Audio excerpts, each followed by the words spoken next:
আসসালামু আলাইকুম। মেসেঞ্জার থেকে কেউ কল দিলে কল যায় না। আপনি মনে করেন যে মেসেঞ্জার থেকে একজনকে কল দিবেন কিন্তু কোনোভাবেই কল যাইতেছে না।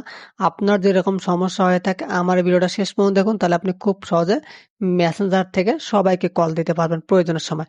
তো এটা খুবই সহজ। এটা ঠিক করার জন্য প্রথমে আপনি আপনার মধ্যে সেটিংস আছে এখানে চলে আসবেন। তার আগে রিকোয়েস্ট করতেছি অবশ্যই আপনি ভিডিওটি শেষ পর্যন্ত দেখবেন এবং চ্যানেলটি সাবস্ক্রাইব করবেন। এখানে দেখেন লেখা আছে অ্যাপস আর নোটিফিকেশন। আপনার ফোনে কিন্তু থাকতে পারে অ্যাপ ম্যানেজমেন্ট। তো অ্যাপস আর নোটিফিকেশন বা অ্যাপ ম্যানেজমেন্টের উপর ক্লিক করবেন। দেন এখানে দেখেন লেখা আছে সি অল। আমার 89টা অ্যাপস দেখাচ্ছে, আপনার কমও দেখাতে পারে বেশিও দেখাতে পারে। তো এখান থেকে আপনি মেসেঞ্জার অ্যাপসটাকে খুঁজে বার করবেন। তো অনেক সময় কিন্তু মেসেঞ্জার অ্যাপস থেকে আপনি পারমিশন না দেওয়ার কারণেই কিন্তু আপনি কেউ কল দিতে পারতেছেন না। দেখেন এখানে মেসেঞ্জার অ্যাপসটা আমি খুঁজে পাইছি। মেসেঞ্জার অ্যাপসের উপর আপনি ক্লিক করবেন।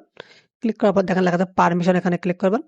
ক্লিক করার পর এখানে দেখেন লেখা আছে ফোন। এই যে ফোনটা যদি আপনার পারমিশন করা না থাকে তাহলে কিন্তু আপনি কেউকে কল দিতে পারবেন না ভাই। আপনি সবগুলো পারমিশন দিয়ে দেবেন। ক্যামেরা যদি পারমিশন দেওয়া না থাকে তাহলে আপনি ভিডিও কল দিতে পারবেন না।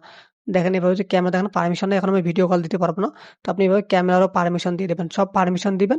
দেখবেন যে এখন আপনি মেসেঞ্জার থেকে যে কেউকে ভিডিও কল দিতে পারতেছেন, অডিও কল দিতে পারতেছেন, আপনার প্রয়োজনে কথা বলতে পারতেছেন। যদি ভিডিওটি ভালো লেগে থাকে প্লিজ ভিডিওটি শেয়ার করে দিবেন, চ্যানেলটি সাবস্ক্রাইব করবেন। ধন্যবাদ সবাইকে।